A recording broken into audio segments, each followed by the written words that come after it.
Hello everyone, welcome to প্রস্তুতি। আজকে তোমাদের সামনে আমরা মিসেলেনিয়াসের জীবন বিজ্ঞানে আসা প্রিভিয়াস ইয়ার কোশ্চেনের সেকেন্ড ভিডিও নিয়ে এসেছি।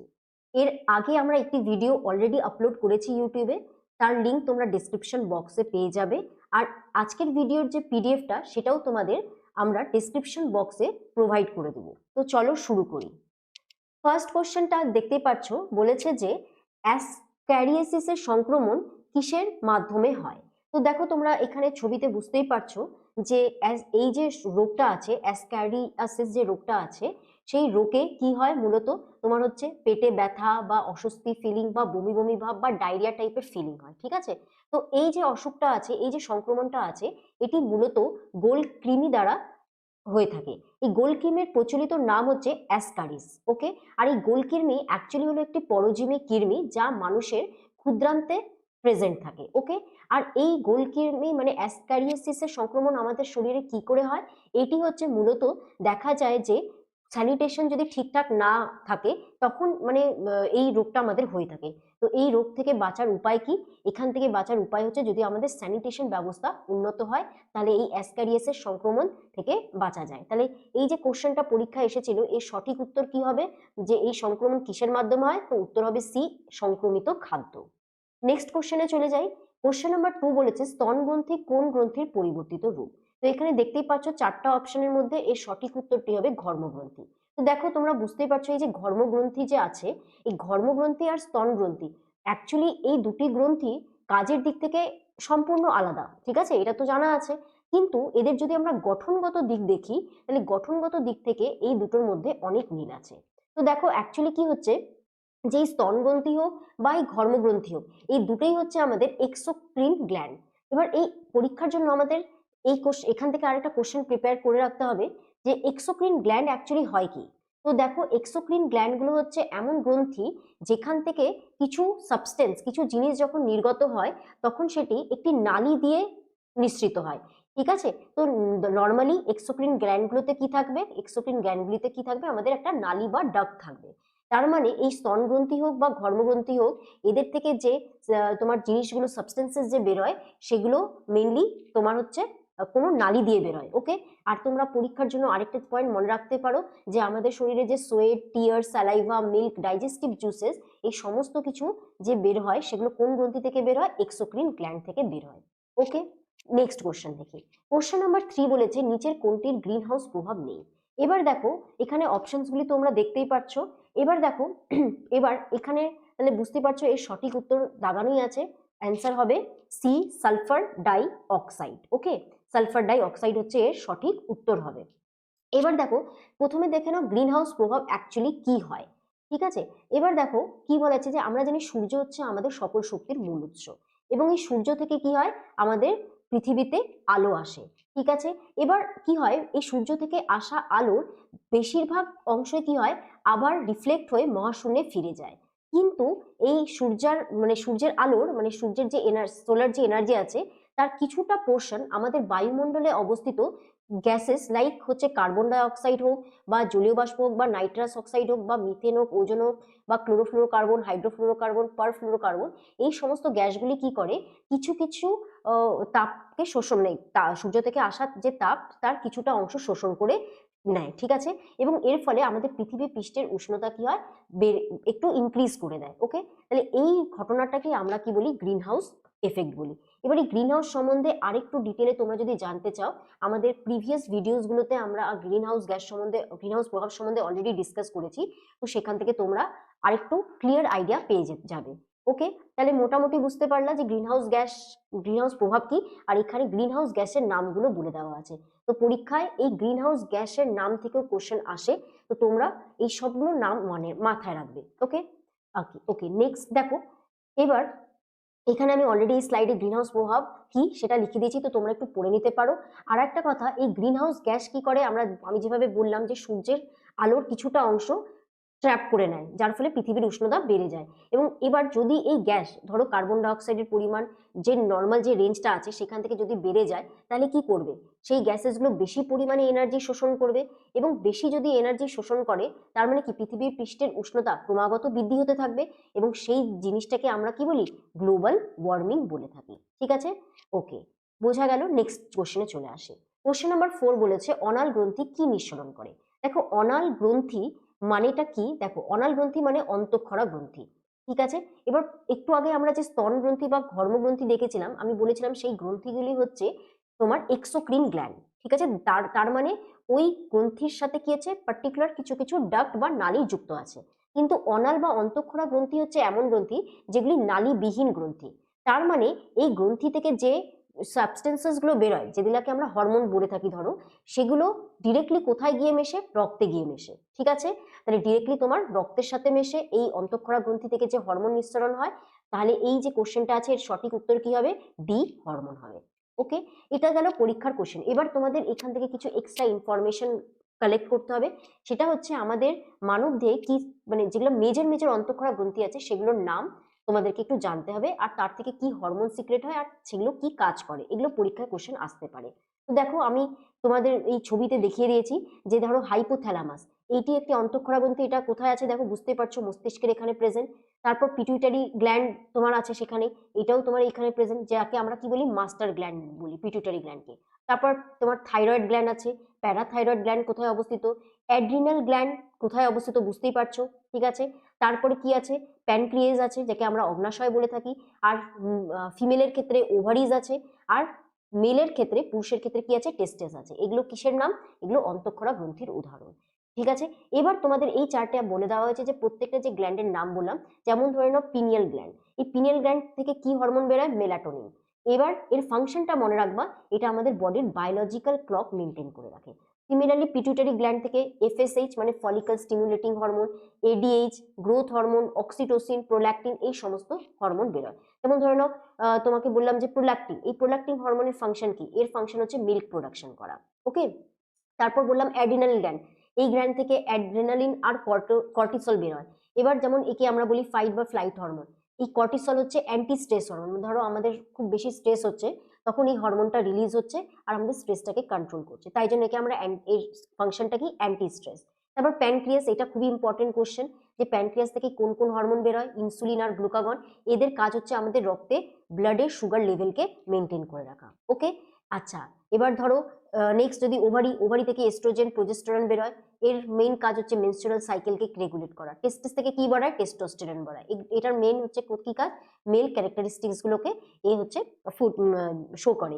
তো এই যে টেবিলটা আছে এটা পরীক্ষার পারপাসে ইম্পর্টেন্ট, তো তোমরা এটাকে একটু মনে রাখবা।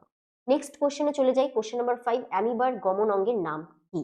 এবার দেখো অ্যামিবা, এবার অ্যামিবা জানোই তোমরা যে অ্যামিবা হচ্ছে একটা ইউনিসেলুলার মানে এককোষী জীব। ওকে, এবং এই অ্যামিবার ক্ষেত্রে যদি তোমরা দেখো, অ্যামিবাটা মোটামুটি কোথায় পাওয়া যায়, পন্ড, লেক, ঠিক আছে, এই সব জায়গায় পাওয়া যায়। তো এবার দেখো অ্যামিবার ক্ষেত্রে তার মানে পার্টিকুলার তো কোনো শেপ নেই, তো অ্যামিবা কি করে, এর যে মানে তোমার হচ্ছে অ্যামিবা মেনলি তোমরা এখানে দেখতেই পাচ্ছ এইসব প্রজেকশনস গুলো, যেগুলোকে আমরা কি বলছি, সিউডোপোডিয়া। ঠিক আছে, তো এই সিউডোপোডিয়া বা ক্ষণপদের মাধ্যমে অ্যামিবা কি করে, গমন সম্পন্ন করে। ঠিক আছে, আচ্ছা, তাহলে নেক্সট এবার দেখো পরীক্ষার জন্য আরেকটা কি ইম্পর্টেন্ট, যে এখানে আমরা টেবিলের মধ্যে বিভিন্ন প্রাণীর নাম আর গমন অঙ্গ আর গমন পদ্ধতি বলে দিয়েছি। তো এবার এখান থেকে তোমাদের কি করতে হবে, এই চারটা একটু ভালো করে পড়তে হবে। যেমন অ্যামিবার ক্ষেত্রে তো একটু আগেই বললাম যে অ্যামিবার গমন অঙ্গ ক্ষণপদ, আর অ্যামিবার গমন পদ্ধতিকে আমরা অ্যামিবয়েড বলি। সেরকমই তোমাদের বাকিগুলো মনে রাখতে হবে। যেমন কেঁচো, কেঁচোর গমন অঙ্গটা মনে রাখবা, এটা ইম্পর্টেন্ট আছে, সিটা। আর কেঁচোর গমন পদ্ধতি কি, ক্রিপিং। ওকে, এবার যেমন তারা মাছ, তারা মাছের গমন অঙ্গ কি, টিউব ফিট, আর গমন পদ্ধতিটা কি, লুপিং। ঠিক আছে, প্যারামিসিয়াম, প্যারামিসিয়ামের গমন অঙ্গ কি, সিলিয়া, গমন পদ্ধতি কি, সিলিয়ার চলন চলন। তো তোমরা এরকম বাকিগুলো তোমরা একটু পড়ে নিবা, এখান থেকে পরীক্ষায় কোশ্চেন আসে। আচ্ছা, এখানেও তোমাদের আরো অনেকগুলো লেখা আছে, ঠিক আছে, বাকিদের ক্ষেত্রেও এটা একটু তোমরা রিড করে নিবা। নেক্সট কোশ্চেনে চলে যাই, নিম্নোক্ত কোন পতঙ্গটি মাইক্রোফাইলেরিয়ার বাহক। তো দেখো এখানে মাইক্রোফাইলেরিয়ার বাহক হচ্ছে কি, এখানে মশা। ঠিক আছে, এখানে কোন মশা হবে, এর অ্যান্সার হবে বি, কিউলেক্স মশা। তো দেখো মশা এখানে কি হচ্ছে, এখানে একটা চার্ট দেখতে পাচ্ছ, যেখানে আমি তিনটা মশার ক্ষেত্রে লিখেছি যে অ্যাডিস, অ্যানোফিলিস আর কিউলেক্স, এই তিন ধরনের মশা কোন কোন রোগকে বহন করে থাকে, ঠিক আছে। দ্যাট, তো এখানে বুঝতেই পারছো যে অ্যাডিস মশা চিকেনগুনিয়া, ডেঙ্গি, তারপর হচ্ছে জিকা, ইয়েলো ফিভার, এই সমস্ত রোগকে বহন করে থাকে। অ্যানোফিলিস ম্যালেরিয়া রোগের বাহক, এটা একটা ইম্পর্টেন্ট কোশ্চেন। কিউলেক্স মশা তোমার জাপানিজ এনসেফালাইটিস, বাকি লেখা আছে, তো এই সমস্ত রোগকে বহন করে থাকে। তার মানে এই যে মাইক্রোফাইলেরিয়ার যে বাহক আছে সেটা কোন মশা হচ্ছে? কিউলেক্স মশা। ওকে, অ্যাকচুয়ালি কি হয় এখানে, মশা কি করে, কিউলেক্স মশা হচ্ছে কি করছে, যে তোমার হচ্ছে ধরো কোনো ইনফেক্টেড পার্সন আছে, ঠিক আছে, সেই ইনফেক্টেড পার্সন থেকে যখন রক্ত নিচ্ছে, তখন সেই ইনফেক্টেড পার্সনের রক্তের মধ্যে যে জীবাণুটা আছে সেটা মশার মধ্যে ঢুকে যাচ্ছে, ঠিক আছে। এবং তারপরে সেই মশা যখন হচ্ছে অন্য কোনো হেলদি পার্সনকে তোমার হচ্ছে বাইট করছে, তখন সেই রোগের জীবাণুটা তোমার ওই হেলদি পার্সনের মধ্যেও চলে যাচ্ছে। তো এইভাবে তোমার হচ্ছে কি হচ্ছে, মশা রোগের বাহক হিসাবে বা ভেক্টর হিসাবে কাজ করে। ওকে, এবার এখান থেকে পরীক্ষার জন্য তোমাদের আরেকটা জিনিস এখান থেকে একটু পড়ে নিতে হবে, যে এই যে লিমফ্যাটিক ফিলারিয়াসিস যে হচ্ছে, ঠিক আছে, এই লিমফ্যাটিক ফিলারিয়াসিস রোগটাও কিসের জন্য হচ্ছে?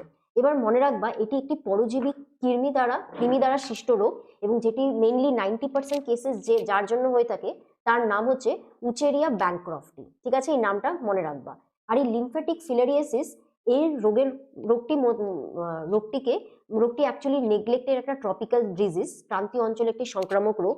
আর এই রোগে মানে প্রধানত আমাদের যে লসিকাতন্ত্র বা লিমফ্যাটিক সিস্টেম, এটি মেনলি অ্যাফেক্টেড হয়, ঠিক আছে।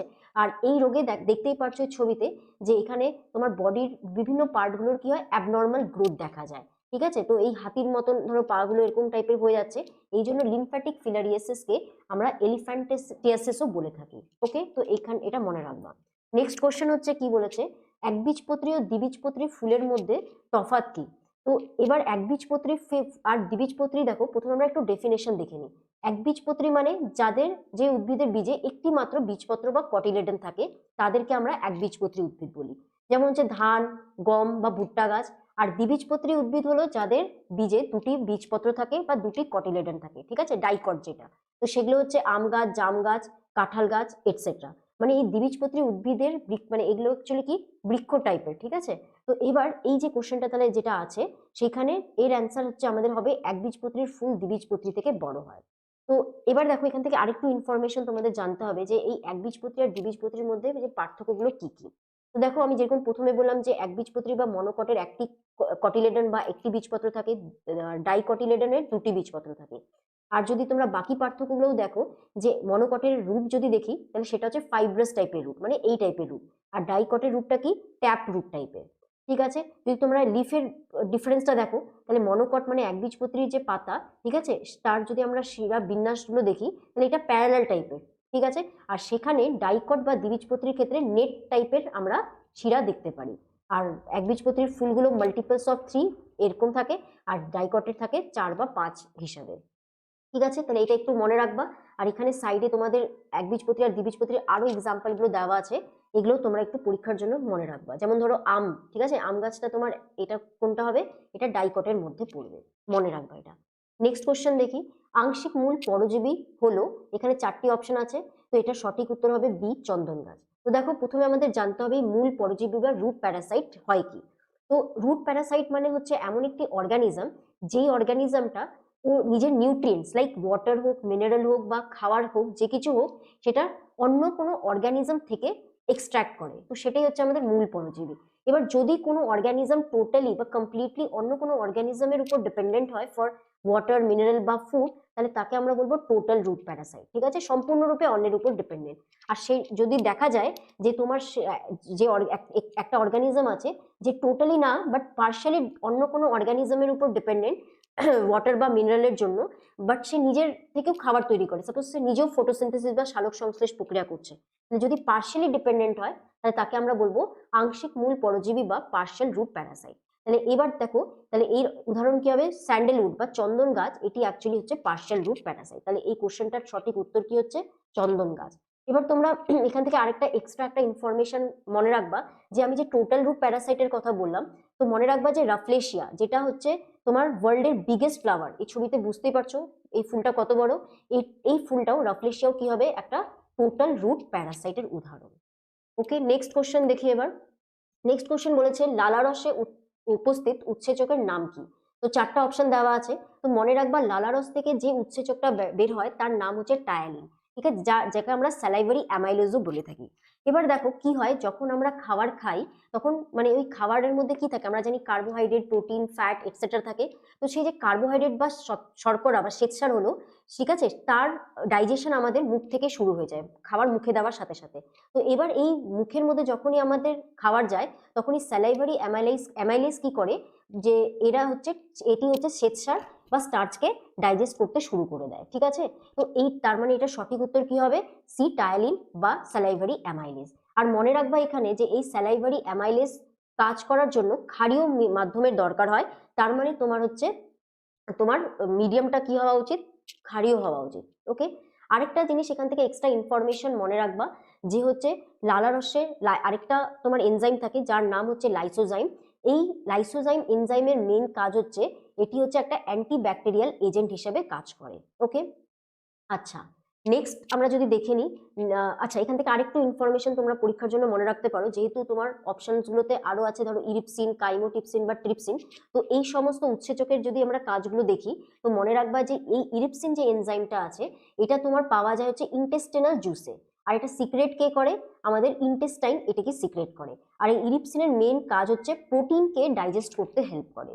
সিমিলারলি আমরা যদি ট্রিপসিন অ্যান্ড ক্রাইমোট্রিপসিনের কথা বলি, তাহলে মনে রাখবা ট্রিপসিন অ্যান্ড ক্রাইমোট্রিপসিন এদেরও কাজ হচ্ছে কি, এরাও হচ্ছে প্রোটিনকে ডাইজেস্ট করতে হেল্প করে। দ্যাট মিনস প্রোটিন মলিকুলকে ভেঙে ছোট ছোট মলিকুলে কনভার্ট করে দেয়, ঠিক আছে। তো ডাইজেশনে হেল্প করে কার, তোমার প্রোটিনের। ওকে, এবার নিচে একটা টেবিল দেওয়া আছে, এখানে আরো এক্সট্রা তোমার বাকি যে এনজাইমগুলো আছে, লাইক ধরো পেপসিন। এই পেপসিন এনজাইমটার কাজ কি, তো মনে রাখবা এই পেপসিন এনজাইমটা তোমার কোথা থেকে বেরোচ্ছে, স্টোমাক। আর এর মেইন কাজ হচ্ছে এটিও তোমার হচ্ছে প্রোটিনের ডাইজেশনে হেল্প করে। ওকে, বা তোমার যেমন লাইপেজটা তোমার কোথা থেকে হচ্ছে, এটা তোমার হচ্ছে প্যানক্রিয়াস থেকে রিলিজ হচ্ছে।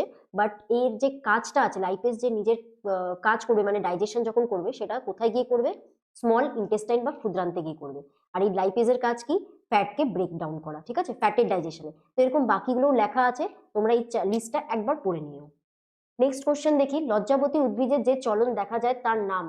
তো লজ্জাবতী উদ্ভিদে যে চলন দেখা যায়, দেখো এখানে অপশনস গুলো আছে, নিকটিন্যাস্টি, ফোটোন্যাস্টি, জিওন্যাস্টি, সিসমোন্যাস্টি। তো লজ্জাবতী উদ্ভিদে যে চলন দেখা যায় তার নামটা হচ্ছে সিসমোন্যাস্টি, ঠিক আছে। মানে তোমার হাত দিয়ে যদি আমরা পাতাকে ছুঁয়ে দিই, তাহলে কি হবে, গাছের এই লজ্জাবতীর পাতাগুলো বুঝে যায়। ওকে, তো দেখো প্রথমে এটা বলার আগে আর তোমাদের নর্মালি একটু যে জিনিসটা জানতে হবে, যে উদ্ভিদের ক্ষেত্রে যে চলন দেখা যায়, ঠিক আছে, সেটা তিন ধরনের মেইন চলন হয়। একটা হচ্ছে ট্যাকটিক, একটা হচ্ছে ট্রপিক, একটা হচ্ছে ন্যাস্টিক চলন, ঠিক আছে। এবার দেখো ট্যাকটিক চলন কি, যেই চলনে উদ্ভিদের সমগ্র দেহ স্থান পরিবর্তন করে, সেটা হচ্ছে ট্যাকটিক চলন। তো এর উদাহরণ তোমরা পার্টিকুলারলি উদাহরণের দিকে ফোকাস করবা। তো এর উদাহরণটা কি, বলবক জাতীয় শৈবালগুলি, ঠিক আছে। তো এদের কি হয়, এদের এই ক্ষেত্রে দেখা যায় এদের সমগ্র দেহটাই কি হয়, স্থান পরিবর্তন করে। তো নেক্সট যদি ট্রপিক চলন বলি, ট্রপিক চলনের ক্ষেত্রে তোমরা দেখো কি হচ্ছে, যে উদ্ভিদের যদি উদ্দীপকের গতিপথের অভিমুখে যদি চলন হয়, তাহলে সেটাকে আমরা বলবো ট্রপিক চলন। দ্যাট মিনস ধরো আলো দেখা গেল উদ্ভিদের কিছু পার্ট কি হচ্ছে আলোর অভিমুখে যাচ্ছে, ঠিক আছে, তো সেটা হচ্ছে আমার ট্রপিক চলন। আর ন্যাস্টিক চলন কি, উদ্দীপকের যদি তীব্রতা অনুযায়ী যদি যে চলন হয়, সেটাকে আমরা বলি হচ্ছে ন্যাস্টিক চলন। যার উদাহরণ হচ্ছে সূর্যমুখী ফুলের সূর্যের দিকে ঘুরে যাওয়া, এটি হচ্ছে একটা ন্যাস্টিক চলন। ওকে, তো আমাদের এখানে যে লজ্জাবতী উদ্ভিদের ক্ষেত্রে যেটা ছিল, সেটা একটা টাইপের হচ্ছে ন্যাস্টিক চলন। ওকে, আচ্ছা যদি আমরা পার্টিকুলারলি প্রথমে যদি ট্রপিক চলনের যদি কথাটা বলে নিই, তো সেটা মনে রাখবা যে ট্রপিক চলন তিন ধরনের, ফটোট্রপিক, জিওট্রপিক আর হাইড্রোট্রপিক। ফটো মানে আলো, লাইট, তার মানে লাইটের দ্বারা নিয়ন্ত্রিত। জিও মানে তোমার হচ্ছে এটা অভিকর্ষজ ত্বরণ, অভিকর্ষজ বল দ্বারা নিয়ন্ত্রিত। আর হাইড্রোট্রপিকটা হচ্ছে, হাইড্রো মানে ওয়াটার, তার মানে জলের উৎসের গতিপথ দ্বারা নিয়ন্ত্রিত হচ্ছে আমাদের হাইড্রোট্রপিক চলন। এটা তো ট্রপিক চলন গেল। এবার আমরা যেহেতু ন্যাস্টিক চলন আমাদের কোশ্চেনে ছিল হচ্ছে লজ্জাবতী উদ্ভিদের ক্ষেত্রে, তো মনে রাখবা এই যে ন্যাস্টিক যে চলন আছে সেটা অনেক কয়েকটা টাইপ আছে।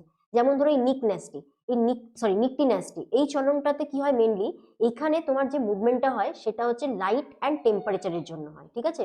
তো এটা আরেকটা জিনিস মনে রাখতে পারো যে এটাকে আমরা স্লিপিং মুভমেন্টও বলে থাকি। ফোটোন্যাস্টি তো বুঝতেই পারছো আলোর উপরে ডিপেন্ড করবে। জিও মানে অভিকর্ষজ বলের উপরে। আর সিসমোন্যাস্টি তো আমি বললামই, যেটা হচ্ছে লজ্জাবতীর ক্ষেত্রে যে উদাহরণটা দিলাম।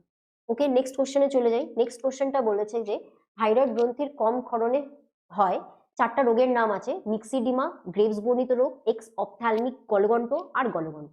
তো এর সঠিক উত্তর হবে মিক্সিডিমা। দেখো মিক্সিডিমায় কি হচ্ছে, মিক্সিডিমার ছবিতে বুঝতেই পারছো যে এইখানে তোমার পা কি হচ্ছে দেখো ফুলে যাচ্ছে, তো এটা ফুলে যাওয়ার সাথে সাথে এখানে একটু ফোসকাও দেখা যায়, ঠিক আছে।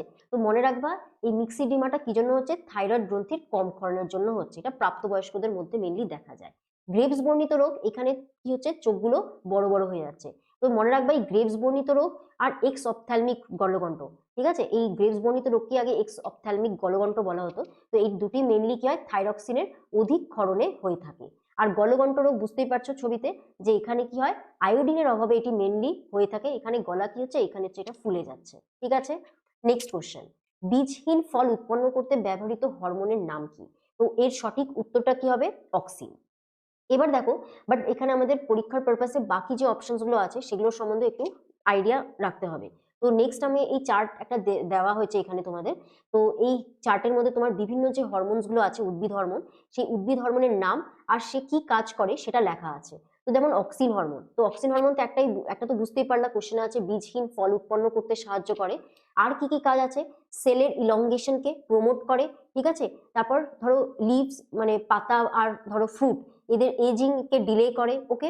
তারপর ফ্রুট ডেভেলপমেন্টকে কি করে, স্টিমুলেট করে। তো এই সমস্ত কাজগুলো হচ্ছে অক্সিনের। তারপর সাইটোকাইনিনের ক্ষেত্রেও দেখতে পারো, সাইটোকাইনিন কি করে, স্টিমুলেট করে আমাদের সেল ডিভিশন, মানে উদ্ভিদের সেল ডিভিশনকে স্টিমুলেট করে, ঠিক আছে। অ্যাবসিসিক অ্যাসিড, এটা কাজ কি, এটা হচ্ছে dormancy in birds and seeds, এগুলোকে মেনটেন করে থাকে, ওকে।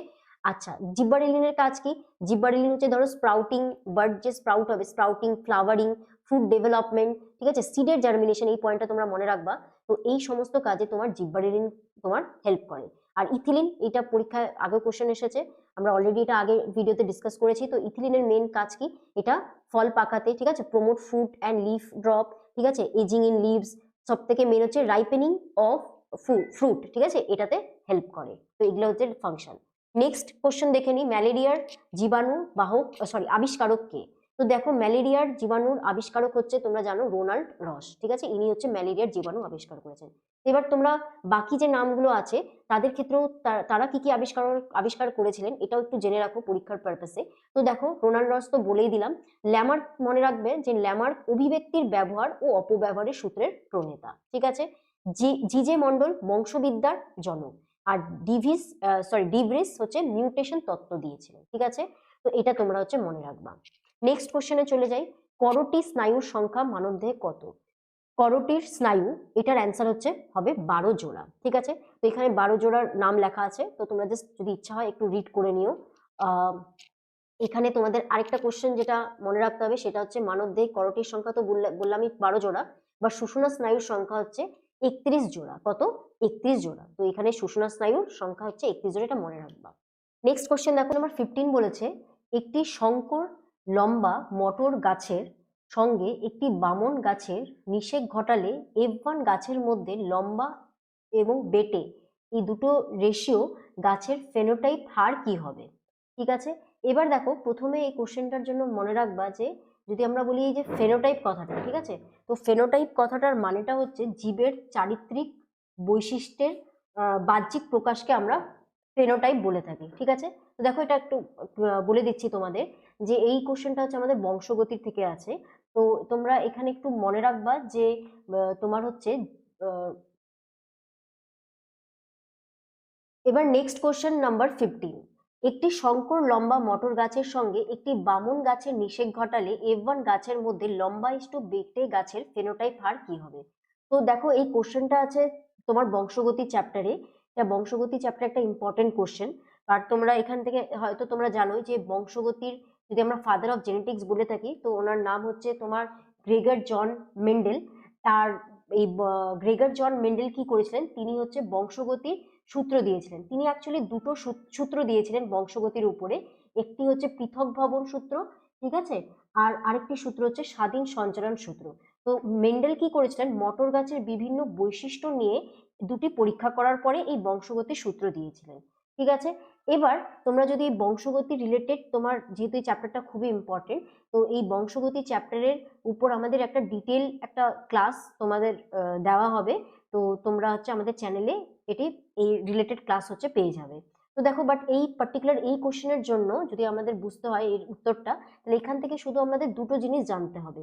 তো একটা হচ্ছে আমাদের এখান থেকে জানতে হবে যে তোমার হচ্ছে বৈশিষ্ট্য বা ক্যারেক্টারিস্টিক্স অর ট্রেটস, এটা কি হয়, ঠিক আছে। আর আরেকটা জানতে হবে অ্যালিল, অ্যালিল কি হয়। তো দেখো যে যদি আমি বলি বংশগত বৈশিষ্ট্য বহনকারী নির্দিষ্ট একককে আমরা বৈশিষ্ট্য বলি, ঠিক আছে। যেমন ধরো আমি বললাম যে কোনো মটর গাছ লম্বা বা বেটে, তাহলে ধরো লম্বার জন্য আমি ধরো টি সিম্বল দিলাম, বেটের জন্য হচ্ছে স্মল টি সিম্বল দিলাম, ঠিক আছে। এইগুলো হচ্ছে আমাদের ট্রেট বা বৈশিষ্ট্য, ওকে। এবং সাধারণ জীবের মধ্যে একটি বৈশিষ্ট্যের জন্য আমাদের কি থাকে, এক জোড়া অ্যালিল থাকে। তার মানে তোমরা যদি দেখো এইখানে যে আমি যে ক্যাপিটাল টি বা স্মল টি লিখেছি, এগুলো কি, এগুলো হচ্ছে একে অপরের অ্যালিল। এবার তো কোশ্চেনে দেখো কি বলেছে, একটি সংকর লম্বা মটর গাছ। এবার দেখো যদি আমি ক্যাপিটাল টি বলি, তো এখানে যে দুটো চরিত্র বা দুটো বৈশিষ্ট্য আমাদের আছে, এখানে দেখা যাচ্ছে যে একটা হচ্ছে লম্বার জন্য আরেকটা হচ্ছে বেটের জন্য। তো মনে রাখবা এবার এদের মধ্যে একটা কি হয়, ডমিনেন্ট হয়, ঠিক আছে। তো এই ক্ষেত্রে ক্যাপিটাল টির ক্ষেত্রে দেখা যাবে যে এই ক্যাপিটাল টিটা কি হবে, ডমিনেন্ট হবে, যাকে আমরা প্রকট জিন বলি, আর স্মল টিটা হবে প্রচ্ছন্ন জিন, ঠিক আছে। তো এই জন্য এই ক্যাপিটাল টি ওয়ালা অ্যালিল যেখানে থাকবে সেটা হচ্ছে আমাদের কি হবে, শঙ্কর লম্বা মটর গাছ। আর যদি আমরা বামন গাছ বলি, যেহেতু এটা পিওর, তাহলে এখানে কোন অ্যালিল থাকবে, দুটোই স্মল টি থাকবে, ওকে। এবার দেখো, এবার যখন এই দুটো গাছের যদি আমি হচ্ছে ক্রস করাই, তাহলে কি হবে, এখান থেকে দুটো চরিত্র পাচ্ছি, ক্যাপিটাল টি, এখান থেকে স্মল টি। এবার এদের যখনই আমি ক্রস করাবো তখন দেখো কি হচ্ছে। তো দেখো আমি এখানে প্রথমে বৈশিষ্ট্যগুলো লিখে নিলাম দুটোর। এবার যখন আমি ক্রস করাচ্ছি তখন কি হচ্ছে, ক্যাপিটাল টি মিলে টি, দুটো স্মল টি মিলে দুটো টি, ঠিক আছে, এরকম টাইপের হচ্ছে। তাহলে বুঝতেই পারছো। তো এবার হচ্ছে এখানে তাহলে আমরা কি কি পাচ্ছি, ক্যাপিটাল টি দুটো, আর শুধু স্মল দুটো টি হচ্ছে আমরা দুইবার পাচ্ছি, ঠিক আছে। এবার দেখো কোশ্চেনে কি বলেছে, যে এবার এই যে ক্রস করিয়ে যেটা অ্যান্সার আসলো, তাহলে এর ফেনোটাইপ হার কি হবে। তো ফেনোটাইপ বলতে কি বুঝি, কোনো জীবের চারিত্রিক বৈশিষ্ট্যের বাহ্যিক প্রকাশকে আমরা ফেনোটাইপ বলে থাকি, ঠিক আছে। তাহলে এখানে যদি বাহ্যিক চরিত্র দেখি, তাহলে কি হচ্ছে, দুটো আমার কি হচ্ছে, লম্বা হচ্ছে, আর দুটো কি হচ্ছে, বেটে হচ্ছে। তাহলে কি হচ্ছে, আমার অ্যান্সার কি হবে, 2:2 হবে, ওকে। এবার নেক্সট আমরা কোশ্চেনে যাই। আচ্ছা, এখানে কিছু অ্যাডিশনাল ইনফরমেশন লেখা আছে, যেমন বলেছে জীবন তত্ত্বের জনক হচ্ছে গ্রেগর মেন্ডেল। তো তোমরা এই অ্যাডিশনাল ইনফরমেশন তোমরা এখান থেকে দেখে নিতে পারো, ওকে। নেক্সট কোশ্চেন যাই। নেক্সট কোশ্চেন হচ্ছে কোষ প্রাচীর পাওয়া যায় কোথায়। তো দেখো এর সঠিক উত্তর হচ্ছে উদ্ভিদ ও ব্যাকটেরিয়া উভয় কোষে। তো দেখো আমরা যদি উদ্ভিদ কোষ বা প্ল্যান্ট সেল দেখি, তাহলে প্ল্যান্ট সেলের একদম বাইরের যে তোমার হচ্ছে মেমব্রেনটা থাকে, যে প্রাচীরটা থাকে, সেটাই হচ্ছে আমাদের হচ্ছে কোষ প্রাচীর, ঠিক আছে। এই কোষ প্রাচীরটা অ্যাকচুয়ালি একটা স্ট্রং আর প্রোটেক্টিভ স্ট্রাকচার, যেটা প্রত্যেকটা প্ল্যান্ট সেলের অ্যারাউন্ডে থাকে, ঠিক আছে। কিন্তু মনে রাখবা যে প্রাণী কোষে এই কোষ প্রাচীর প্রেজেন্ট থাকে না, ওকে। আচ্ছা, এখানে একটা টেবিলের মাধ্যমে তোমাদের যেটা পরীক্ষায় মেইন কোশ্চেন আসে, ধরো উদ্ভিদ কোষ আর প্রাণী কোষের মধ্যে যদি বেসিক পার্থক্য যদি আসে কোনো কোশ্চেনে, তো এখানে লিখে দেওয়া হয়েছে। যেমন একটা পার্থক্য তো বুঝলাই যে কোষ প্রাচীর থাকে উদ্ভিদ কোষে, প্রাণী কোষে থাকে না। তেমনি এই কোষে এটাও পয়েন্টগুলো মনে রাখতে পারো যে সেন্ট্রোজোম আর সেন্ট্রিওল তোমার উদ্ভিদ কোষে অনুপস্থিত, কিন্তু প্রাণী কোষে সে দুটোই থাকে। উদ্ভিদ কোষে কোষ গহ্বর বিদ্যমান, প্রাণী কোষে কোষ গহ্বর তোমার প্রায় নেই বললেই চলে, আর যদি থাকেও তাহলে তার আকারগুলো খুব ছোট ছোট হয়। তো এই টেবিলটা যে ডিফারেন্সটা আছে প্ল্যান্ট এন্ড অ্যানিমাল সেলের, এটা তোমরা একটু দেখে নিও। নেক্সট কোশ্চেনে চলে যাই, কোশ্চেন নাম্বার 17। একটি ডেট্রিটাস বা কর্কর খাদ্য শৃঙ্খলে পতঙ্গ লার্ভা এবং নেমাটোড কি হিসাবে থাকে। তো মনে রাখবা যে যদি আমরা ডেট্রিটাস খাদ্য শৃঙ্খল দেখি তাহলে কি হবে, দেখো তো এখানে মেন কি হয়, একটা পচনশীল জৈব বস্তু, ঠিক আছে। যেমন ধরো এখানে যে ছবিতে আছে যে ডেড লিভস, ঠিক আছে, যেটা কি হচ্ছে, পচে যাচ্ছে। এবার এই ডেড লিভসকে কে খাচ্ছে, তোমার ডেড যে লিভস কে আছে সেটাকে খাচ্ছে হচ্ছে তোমার হচ্ছে এই ডেট্রিটাস কনজিউমার, যেমন হচ্ছে পতঙ্গ লার্ভা বা নিমাটোড, ঠিক আছে। এবং তাদেরকে খাচ্ছে কে, ছোট মাংসাশী মাছ, আর তারপর তাকে হচ্ছে বড় মাংসাশী মাছ। বা এই ছবিতেও দেখতে পারো এই ডেড লিভসকে খাচ্ছে হচ্ছে উডলাউস, আর তাকে খাচ্ছে তোমার ব্ল্যাকবার্ড। তো যাই হোক, তার মানে এই যে ফুড চেনটা আমরা পাচ্ছি, এটাই হচ্ছে আমাদের ডেট্রিটাস ফুড চেন, ওকে। তাহলে এর অ্যান্সারটা কি হবে, এর অ্যান্সার হচ্ছে বি হবে। নেক্সট কোশ্চেন, নিউ মেটাফোর পাওয়া যায় কোথায়। তো মনে রাখবা নিউ মেটাফোর পাওয়া যায় হচ্ছে ম্যানগ্রোভ উদ্ভিদে, ঠিক আছে। তাহলে এর অ্যান্সারটা হচ্ছে কি হবে, অ্যান্সার হচ্ছে বি হবে, ম্যানগ্রোভ উদ্ভিদ। তো ছবিতে তোমরা দেখতেই পাচ্ছ ফোর কি জিনিস এখানে দেখো, যেহেতু তোমার ম্যানগ্রোভ অরণ্যে কি হয়, তোমার বেশিরভাগ সময় হচ্ছে তোমার হচ্ছে যে সারফেসটা আছে সেটা হচ্ছে জল দ্বারা মানে তোমার সমুদ্রের সি ওয়াটার দ্বারা হচ্ছে ঢাকা থাকে, ঠিক আছে। তো এইখানে কি হয়, তোমার হচ্ছে যে গাছের যে মূলগুলো আছে, যাতে মানে গাছের মধ্যে যে এয়ারের এক্সচেঞ্জ খুব ভালোভাবে হয়, তার জন্য গাছের মূলগুলি কি হয়, নিচে থেকে আবার উপরের দিকে উঠে আসছে, ঠিক আছে। তো এই স্ট্রাকচারকে আমরা কি বলছি, নিউ মেটাফোর, আর এটি তোমার মেইনলি ম্যানগ্রোভ উদ্ভিদে দেখতে পাওয়া যায়। নেক্সট কোশ্চেন দেখি, কোশ্চেন নাম্বার 19, নিম্নলিখিত কোন প্রাণীতে মুক্ত সংবহন তন্ত্র আছে? তাহলে মনে রাখবা, মুক্ত সংবহন তন্ত্র প্রেজেন্ট কোথায় আছে, এটি হচ্ছে আরশোলাতে প্রেজেন্ট আছে, ঠিক আছে। এবার তোমরা এখান থেকে দেখো, এখানে ছবিতে আমরা একটা মুক্ত সংবহন তন্ত্র, আর এটা হচ্ছে তোমার হচ্ছে বদ্ধ, বা এটাকে আমরা বলি ক্লোজড, ঠিক আছে, ক্লোজ সার্কুলেটরি সিস্টেম, আর এটা হচ্ছে আমাদের ওপেন সার্কুলেটরি সিস্টেম, এই দুটো দেখানো হয়েছে। তো মনে রাখবা, এই ওপেন সার্কুলেটরি সিস্টেম মেইনলি কাদের মধ্যে দেখা যায়, ইনভার্টিব্রেটস এর মধ্যে দেখা যায়, ঠিক আছে, ইনভার্টিব্রেটস এর মধ্যে হচ্ছে দেখা যায়, ঠিক আছে। আর এখানে মনে রাখবা, এই ওপেন সার্কুলেটরি সিস্টেমে ব্লাড তোমার ফ্রিলি, তোমার মানে ব্লাড যখন ফ্লো হয়, তো সেই ফ্লো হওয়ার জন্য পার্টিকুলারলি কোনো ভেসেল থাকে না। তো বুঝতেই পারছো, এখানে হার্ট থেকে রক্ত বেরোচ্ছে, আর ধরো এই পাইপ থেকে যখনই বেরোচ্ছে, এটা পুরোপুরি ওপেন হয়ে যাচ্ছে, কোনো ক্লোজড সিস্টেম নেই, ঠিক আছে।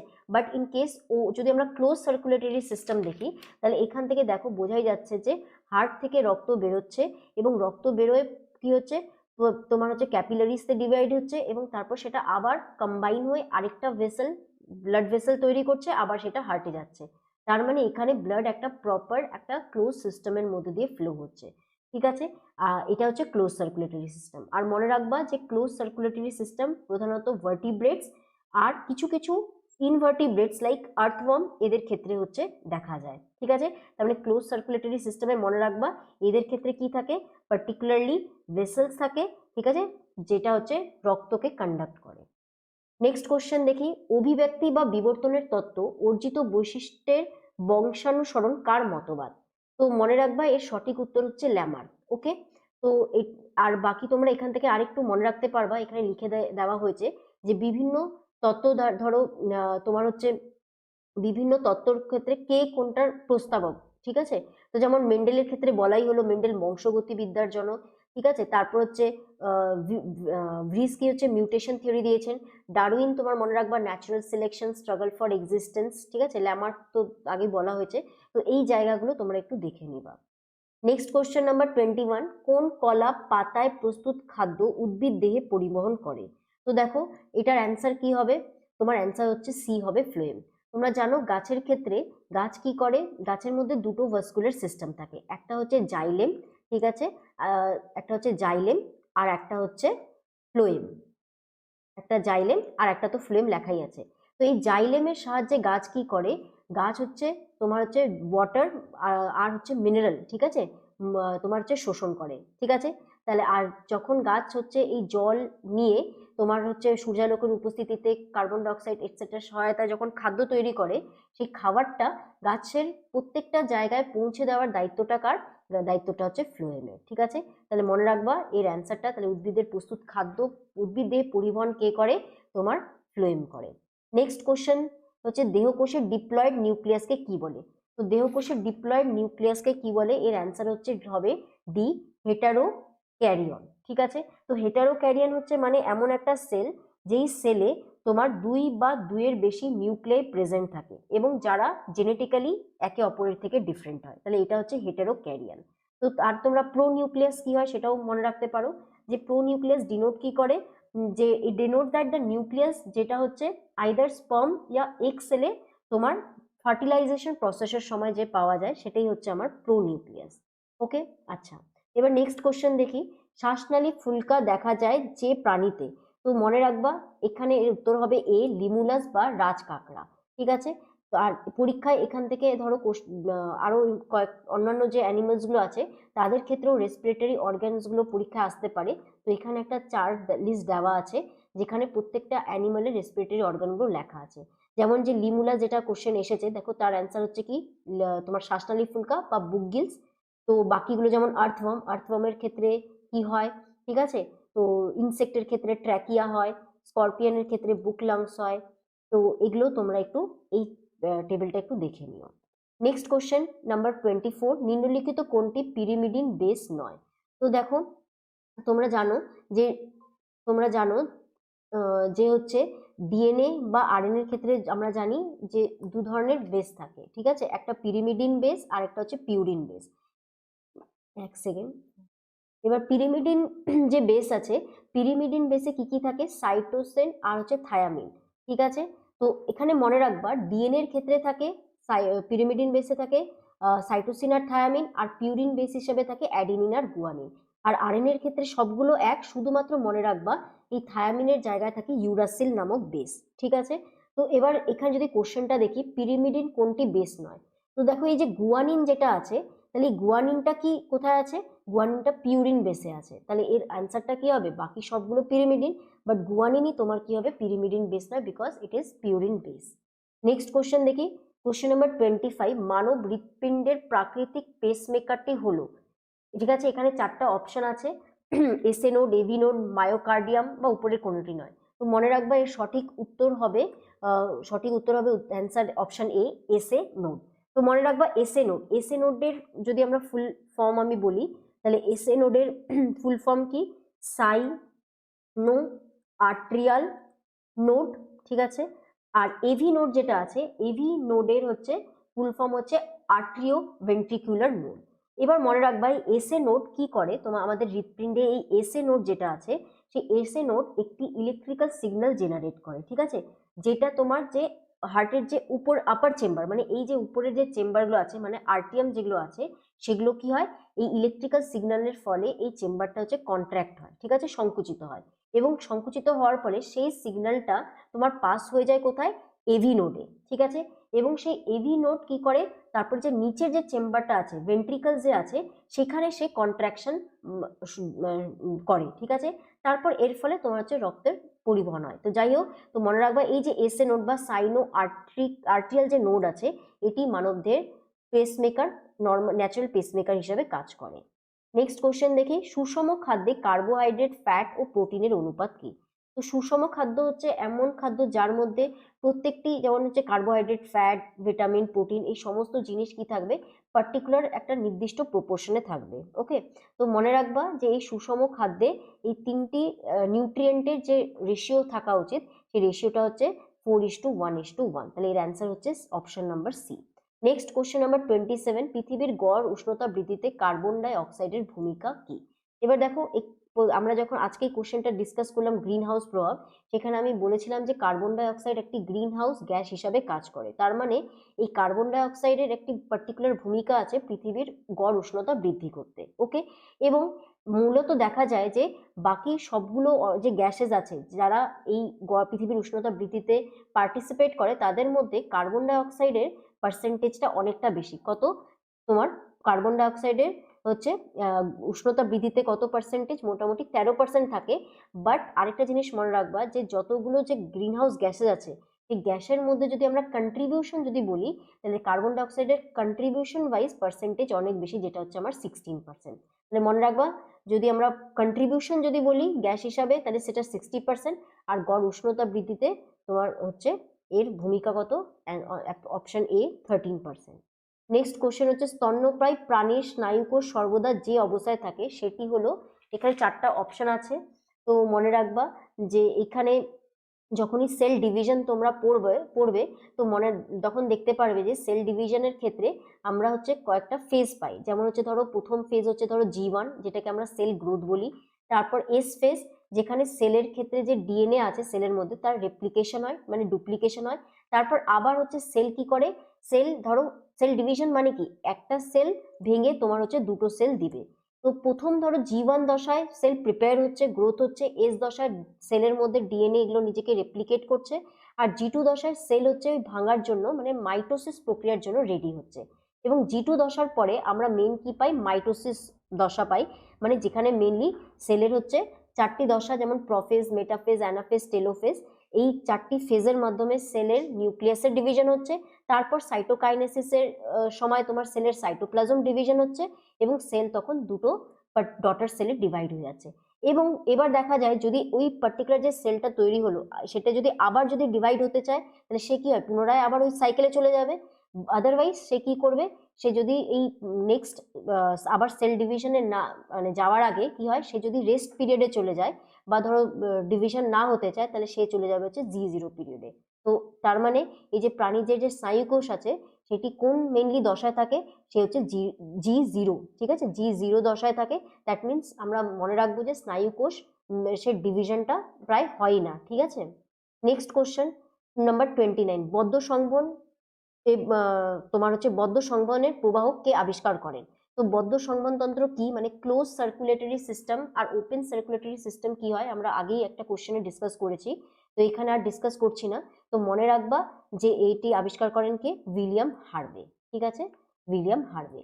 নেক্সট লাস্ট কোশ্চেন আজকের, কোশ্চেন নাম্বার 30, খরগোশের সেলুলোজের পাচন কোথায় হয়?